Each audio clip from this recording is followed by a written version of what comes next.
बच्चू कडूंच्या नेतृत्वाखाली सुरू असलेल्या शेतकरी आंदोलनाला मराठा आंदोलक मनोज जरांगे पाठिंबा देण्यासाठी नागपूरला रवाना झालेत। थोड्याच वेळात मनोज जरांगे आंदोलनस्थळी दाखल होतील। ही अटीतटीची वेळ असून शेतकऱ्यांच्या सर्वांनी सहकार्य करावे असं आवाहन मनोज जरांगे पाटलांनी केलंय।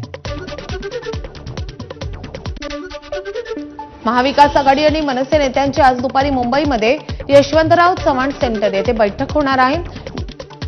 यावनी खंबीरपणाने शेतकऱ्याच्या पाठीशी उभा राहिलं पाहिजे म्हणून आता तातडीने आम्ही लगेच नागपूरकडे निघालो, कारण तिथं शेतकऱ्यांचं मत म्हणणं वेदना आपण जाणून घेतल्या पाहिजे आणि त्यांना साथ दिली पाहिजे। या दृष्टिकोनातून आता आम्ही नागपूरकडे लगेच तातडीने निघालो।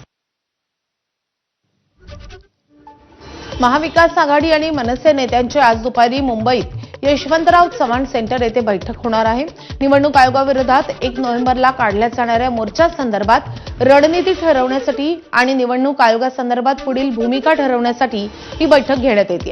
या बैठकीला शरद पवार, उद्धव ठाकरे, राज ठाकरे, काँग्रेसचे वरिष्ठ नेते आणि इतर विरोधी पक्षातील नेते उपस्थित राहतील। या बैठकीनंतर संयुक्त पत्रकार परिषदही होणार आहे। राज्य निवडणूक आयोग विरोधातली पुढची भूमिका पत्रकार परिषदेमध्ये मांडली जाईल। मनसे अध्यक्ष राज ठाकरे यांचा ऑक्टोबर महिन्यातला सलग दुसरा मेळावा आज होतोय। राज ठाकरे आज पुन्हा लावरे तो व्हिडिओच्या माध्यमातून मतदार यादीतील घोळ समोर आणणार असल्याची माहिती आहे।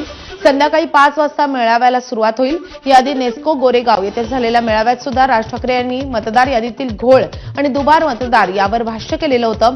आज मनसेचे सर्व नेते, सरचिटणीस, सचिव, उपाध्यक्ष, विभाग अध्यक्ष, उपविभाग अध्यक्ष आणि शाखाध्यक्ष या सर्वांना मेळाव्यासाठी बोलावण्यात आलंय।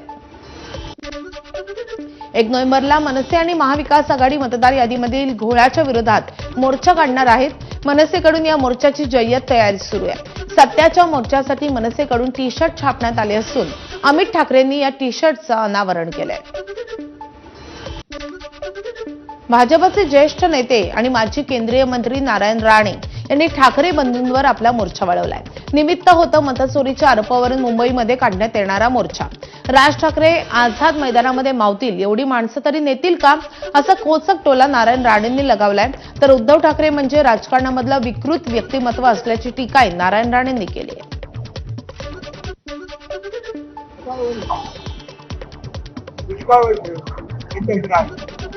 काय होणार नाही, काय करू शकणार नाही। दोघांची क्षमता माहिती आहे। उद्धव बरोबर 39 वर्ष राहिले बघतात, काय कळत नाही त्याला। मी कालच्या कुठेतरी म्हणालो